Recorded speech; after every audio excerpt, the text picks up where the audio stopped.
மாண்புமிகு உறுப்பினர் மாரிமுத்து. மாண்புமிகு பேரவைத் தலைவர் அவர்களே, நான் இங்கே குறிப்பிட்டிருப்பது கோட்டூரிலிருந்து சென்னைக்கு பேருந்து கேட்டிருந்தேன்.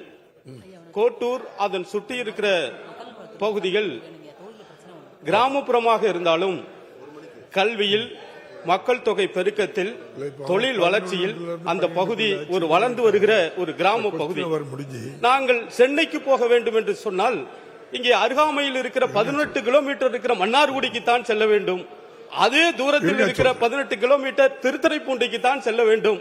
நாங்கள் கேட்டதை திருத்துறைப்பூண்டி தொகுதிக்கு அத்தனையும் செய்து கொடுத்திருக்கிற இந்த அரசு கோட்டூரிலிருந்தும் கல்விக்காக, தொழில் வளர்ச்சிக்காக எங்கள் பகுதிக்கு அரசு விரைவு பேருந்து மூலமாக இயக்கப்படுகிற குளிர்சாதன பேருந்தை இயக்க வேண்டும் என்று மீண்டும் பரிசீலிக்க வேண்டும் என்று பேரவைத் தலைவர் வாயிலாக மாண்புமிகு அமைச்சர் அவர்களை கேட்டு அமர்கிறேன். மாண்புமிகு அமைச்சர் அவர்கள். மாண்புமிகு பேரவைத் தலைவர் அவர்களே, அண்ணனே அதை அழுத்தி சொல்லிட்டார். அடிப்படை வசதி வேறு, கூடுதல் வசதி வேறு.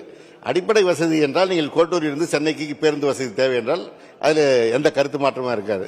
நீங்கள் கேட்பது கூடுதல் வசதி, குளிரூட்டப்பட்ட பேருந்து வசதி. குளிரூட்டப்பட்ட பேருந்து எல்லா பேருந்தும் நாம் இயக்க முடியாது. இருக்கின்ற குறைவான எண்ணிக்கையில் தான் அந்த பேருந்துகள் இருக்கிறது. எனவேதான் நீங்கள் மன்னார்குடிக்கு சென்று செல்லலாம் என்று சொன்னோம். நீங்கள் நேரடியாக செல்வதென்றால் உங்களுக்கு ஒரு எஸ்இடிசி பேருந்து அல்லது கும்பகோணம் அரசு போக்குவரத்து கழகத்திலிருந்து சென்னைக்கு வருவதற்கான பேருந்து வசதி செய்து தரப்படும் என்பதை தெரிவித்துக் கொள்கிறேன். மாண்புமிகு பேரவைத் தலைவர் அவர்களே, கோட்டூரிலிருந்து பேருந்து சென்னைக்கு இயக்கப்படும் என்று உறுதியளித்திருக்கிற மாண்புமிகு போக்குவரத்து துறை அமைச்சருக்கு நன்றியை தெரிவித்துக் கொண்டு, திருத்துறைப்பூண்டியில் அரசு போக்குவரத்து கழகத்திற்கான கிளை அலுவலகம் பணிமனை செயல்பட்டுக் கொண்டிருக்கிறது. ஆனால் அந்த கிளை பணிமனையிலிருந்து நூற்றுக்கணக்கான பேருந்துகள் நகரங்களுக்கும் கிராமங்களுக்கும் மக்களுடைய சேவைக்காக இயக்கம் செய்யப்படுகிறது.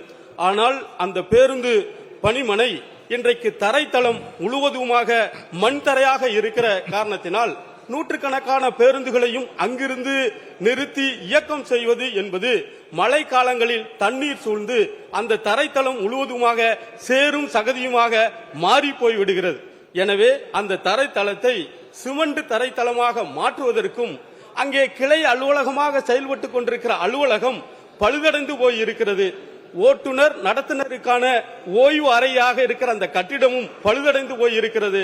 எனவே அந்த கட்டிடத்துக்கு, பழைய கட்டிடத்திற்கு, பழுதடைந்த கட்டிடத்திற்கு புதிய கட்டிடத்திற்கும் நிதி ஒதுக்கீடு செய்வதற்கு பேரவைத் தலைவர் மூலமாக பணிவோடு அமைச்சர் அவர்களை கேட்டு அமர்கிறேன். மாண்புமிகு அமைச்சர் அவர்கள். மாண்புமிகு பேரவைத் தலைவர் அவர்களே, அண்ணன் மாரிமுத்து அவர்கள் மிகுந்த விவரமானவர் என்பதை நான் அறிவேன். போக்குவரத்து கழகம் என்பது எவ்வளவு சிரமத்திற்கிடையே, நஷ்டத்திற்கிடையே இயக்கப்படுகிறது என்பதை அவர் அறிவார். மாண்புமிகு முதலமைச்சர் அவர்கள் இவ்வளவு சிரமத்திற்கிடையே இந்த துறை இருந்தாலும் புதிய பேருந்துகள் வாங்குவதற்கு நிதி ஒதுக்கி இப்போது புதிய பேருந்துகள் வந்து கொண்டிருக்கிறது. அவரே அவர் தொகுதியில் அந்த புதிய பேருந்துகளை கொடியசைத்து எல்லாம் துவக்கி வைத்திருக்கிறார். இந்த பணிமனைகளை பொறுத்தவரை எல்லா பணிகளுக்கும் இப்பொழுது பேரவையின் அனுமதியுடன் வினாக்கள் விடைகள் நேரம் நீட்டிக்கப்படுகிறது. நிதி ஒதுக்குவது இயலாது என்றாலும் ஒரு குறிப்பிட்ட பணிமனைகளுக்கு மாண்புமிகு முதலமைச்சர் அவர்கள் இப்போது சீர் செய்வதற்கான நிதியை ஒதுக்கியிருக்கிறார்கள். அதன் மூலமாக எல்லா பணிமனையும் சீர் செய்வது என்பது இயலாத காரியம்.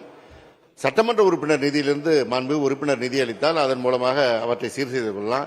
இங்கே நம்முடைய மருத்துவத்துறை அமைச்சர் மாண்புமிகு அண்ணன் மாசெல்லாம் அவர் தொகுதியில் அவருடைய பணிமனையில் ஓய்வறை கட்டி கொண்டிருக்கிறாரு. பின்னாடி இருந்து பல குரல் வருது. நிறைய பேர் கிரி, சங்கரங்கோயில் ராஜா, இவங்க எல்லாம் நானே போய் அங்கே அந்த திட்டங்களை துவக்கி வைத்திருக்கேன். என மாரிமுத்து அவர்கள் கருணை கூர்ந்து நிதி ஒதுக்கினால் அதை செய்து செய்தலாம் என்பதை அன்போடு தெரிவித்துக் கொள்கிறேன்.